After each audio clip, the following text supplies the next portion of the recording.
Dado el tiempo que ha transcurrido ya este año y todo lo que hemos estado y se ha estado hablando sobre el tema de la COVID, yo prefiero centrarme en algunas reflexiones que, a propósito de la pandemia, como dice el título, pero me gustaría hacer una aclaración primero, que es, estas reflexiones están hechas 7 meses después que hubo que tomar las decisiones, o la mayoría de las decisiones que ahora voy a comentar. Digamos, están hechas 7 meses después, que sin un conocimiento previo del tema, ante una situación mundial muy crítica, los que estaban a cargo de los sistemas de salud tuvieron que tomar decisiones de cómo encarar el tema de la pandemia, y en gran medida las decisiones que se tomaron y que se implementaron fueron las que impidieron que en Argentina el sistema de salud colapsara, y que por lo menos hasta ahora, y así parece que sigue siendo, todas las personas que requirieran atención la pudieran tener, y en todo caso los casos graves o los fallecimientos que hubo que lamentar fueran inevitables y no fueran consecuencia de la falta de atención. Entonces, quiero poner en contexto, digamos, en ese contexto las reflexiones que voy a hacer ahora. Esta es una reflexión que ya algunos pueden ser que la hayan visto, pero me resulta gráfico e interesante empezar por ella, que es dos definiciones: qué es un cisne negro y qué es un rinoceronte gris. Un cisne negro, que es una definición del economista libanés, pero que vive en Estados Unidos, Taleb, dice que es un evento extremadamente raro, que no puede ser previsto y que tiene un gran impacto. Y rinoceronte gris, que es una definición de la analista política norteamericana Michelle Booker, dice que un rinoceronte gris es un evento de alto impacto, muy probable, pero tratado negligentemente.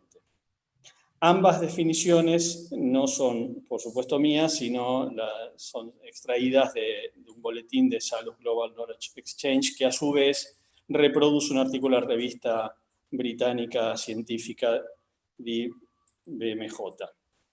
Ahora bien, si nosotros miramos este documento que publicó la ONU en 13 de enero de 2020, o sea, lo publicó la ONU siendo un documento de la Organización Mundial de la Salud que se titulaba Los 13 desafíos de la salud mundial en esta década, que fue publicado el 13 de enero de 2020, o sea, cuando ya se había desatado la epidemia. Todavía no era pandemia, sino que todavía era una epidemia.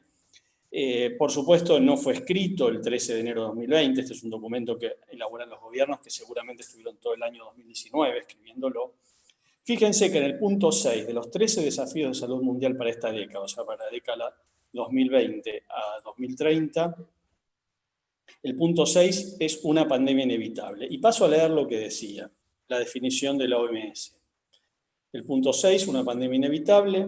Cada año el mundo gasta mucho más en responder a brotes de enfermedades, desastres naturales y otras emergencias de salud que en prepararse para afrontarlos y prevenirlos. Una pandemia de un nuevo virus altamente infeccioso en el aire, muy probablemente una cepa de gripe a la que la mayoría de las personas carece de inmunidad, es inevitable. No se trata de si otra pandemia atacará, sino cuándo y cuánto atacará, ya que se extenderá rápidamente y potencialmente amenazará a millones de vidas. Entonces, la primera reflexión sería que la pandemia de COVID-19 no es un cisne negro, sino es un rinoceronte gris. O sea, es un evento que había elementos para que era altamente probable que sucediera y que no fue previsto. Esto llega a una segunda reflexión, ya empezando a pensar un poco en la pospandemia, que es: debemos pensar, proyectar y construir la infraestructura en salud en función solamente de la COVID-19 o de una posible pandemia, y yo agregaría de una pandemia infecciosa respiratoria, o es necesario pensar, proyectar y construir la infraestructura en salud en función de los próximos rinocerontes grises. Creo que, como ha pasado con todas las epidemias o pandemias a lo largo de la historia, en algún momento esta pandemia va a pasar. Puede ser un poco antes, un poco después. Por supuesto, depende básicamente del descubrimiento de la vacuna o de algún medicamento eficiente para el tratamiento, pero como ha pasado con todas las epidemias o pandemias a lo largo de la historia de la humanidad, esta en algún momento va a pasar. Y esto me lleva a otra reflexión, que la infraestructura que se construyó para la pandemia, o que se amplió para la pandemia, implicó grandes inversiones, y los costos que tuvieron, por lo que se sabe, son similares a lo que es tradicionalmente una obra en salud. O sea, no porque hayan sido modulares, no porque hayan sido construcción en seco, no porque se hayan hecho rápido, fueron inversiones económicas o baratas. Fueron inversiones costosas. Y en gran medida, o muchas de ellas, probablemente sean difíciles de utilizar para la atención de otras patologías y problemas de salud. Entonces, acá de nuevo cabe una reflexión que está relacionada con esto de los rinocerontes grises. Y la habitual falta o deficitaria inversión en los sistemas de salud. Si no es preferible invertir con tiempo y en forma planificada que permita el uso de esa infraestructura en un futuro para otras patologías o la atención de otros problemas de salud, que terminar invirtiendo una gran cantidad de dinero en forma relativamente o bastante apurada y sin mucho tiempo para pensar soluciones más de largo plazo. Otra reflexión de mucho de lo que hemos visto en la resolución de la infraestructura para la pandemia es la pérdida de humanización. El gran centro de atención estuvo puesto en la generación de camas y en el equipamiento de esas camas. Y en eso se perdió mucho de vista, y si miramos la mayoría de los proyectos, así sucedió, se perdió mucho de vista un tema que se viene trabajando ya hace mucho tiempo, que es una tendencia, o por lo menos varios años, que es la humanización de los espacios, de los edificios para la salud. Para el paciente, donde por ejemplo la mayoría de las intervenciones fue equipar camas sin privacidad, sin luz natural, sin visuales al exterior, sin aislación acústica, sin espacio para el familiar o el acompañante, o sea, sin la posibilidad de que la persona internada tuviera ese acompañante. Pero también hubo una pérdida de humanización de los espacios para el personal. O sea, se proveyeron pocos lugares para descansar, para comer, para recuperarse el personal. Y generalmente dentro de los lugares de trabajo, no por fuera de los lugares de trabajo.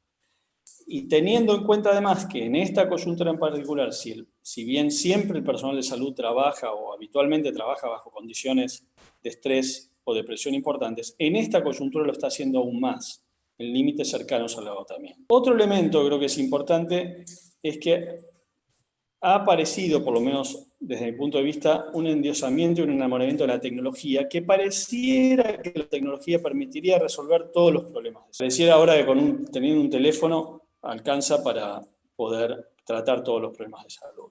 Y ahí creo que hay que preguntarse muchas cosas. Digamos, hay que preguntarse en qué tipo de mundo queremos vivir. ¿Qué tipo de atención de la salud queremos tener? ¿Cómo queremos morir? ¿Queremos aislados en un cuarto, solamente con un teléfono atendido por máquinas? ¿O queremos ser atendidos por personas? Y estas son preguntas que creo que es importante hacérselas en este contexto. Porque se puede invertir en tecnología y está muy bien hacerlo, pero también se puede y se debe invertir en recursos humanos, que es un poco también lo que nos ha mostrado esta situación de emergencia, donde la necesidad del recurso humano ha sido muy alta y también debemos valorar el trabajo de ese recurso humano, que es habitualmente un recurso humano que es escaso, que es mal pago, que trabaja en malas condiciones, o muchas veces en malas condiciones. Y esto se relaciona con otro elemento, que también me parece que es algo que va a haber que discutir, que es cuál es el gasto público social. ¿Es suficiente el gasto público social? Cuando hablo de gasto público social, me refiero a educación, a salud y a servicios sociales. Ahí tiene una tabla que en realidad es de un trabajo del año 2014. La tabla en realidad está hecha con datos de la OCDE y del Banco Mundial, que son 2011-2009, tal vez esté un poco desactualizada. Es de un trabajo de un economista, Daniel Maceira. Y podemos ver una serie de países, y bastante abajo vemos Argentina, ¿no? Donde un gasto en salud de alrededor del 5-3% del PBI, y un gasto total social en 17,5% del PBI. Y todos los países que nosotros admiramos son los que están arriba de la tabla, ¿no? Donde vamos y nos gustan los hospitales que tienen, y nos gustan los sistemas de salud que tienen, y nos gustan cómo viven, son los que están arriba de la tabla. Francia, Italia, Dinamarca, Suecia, Portugal, Alemania, Bélgica, Finlandia, Japón, Noruega, Holanda, España, Polonia. Fíjense el gasto que ellos tienen en salud. Francia, por ejemplo, el 9%. Italia el 7,4%. Dinamarca el 9,5%. Y estamos hablando, además, de países que tienen un PBI mucho más alto per cápita que el argentino. Entonces, también en esto hay que ser conscientes. ¿Cuánto invertimos nosotros como sociedad, como país, en todo lo que es gasto social, en educación, salud y servicio social, para después pretender tener un tipo de servicios que no tenemos? Estas son un poco ciertas 6 reflexiones que para mí sintetizan lo que es, en primer lugar, debemos preparar los sistemas de salud y por ende los edificios de salud en función de las nuevas necesidades de salud que puedan surgir. Hay una discusión que en algunos lados se está dando en países europeos, pero también ha surgido acá, si es necesario hacer hospitales monovalentes o no, si hay que hacer hospitales adaptados para la atención totalmente adaptados para la atención del coronavirus o de una posible nueva epidemia. Y en realidad me parece que el tema es más amplio. Hay que pensar los sistemas de salud en función de poder atender todos los problemas o los problemas que se puedan suponer en estos momentos, que haya elementos de los cuales se pueda suponer que puedan surgir, los problemas de salud que puedan surgir en un futuro, además de los que ya tenemos. De esa manera, las obras que se realicen no serían solamente para resolver la emergencia, sino que podrían estar más pensadas estratégicamente para integrarse al sistema. Y entonces el mismo dinero que se gasta para resolver una emergencia se podría ir gastando en forma más ordenada y preparando al sistema de salud de otra manera. Dentro de ese contexto me parece que es muy importante no perder de vista este eje de la humanización de los espacios de la salud para pacientes, personal y visitas, con los cuales se viene trabajando intensamente. Incorporar la tecnología donde signifique avances, y hay muchos, como es la telemedicina, como hay un montón de cosas posibles hacer con tecnología. Pero no pensar que todo lo va a resolver la tecnología. No incorporar tecnología en forma... Y entonces sí aumentar la inversión en recursos humanos. Realmente darle al recurso humano en salud el espacio que debe tener en función de lo que se lo ha requerido y lo que hemos visto necesario en todo este año.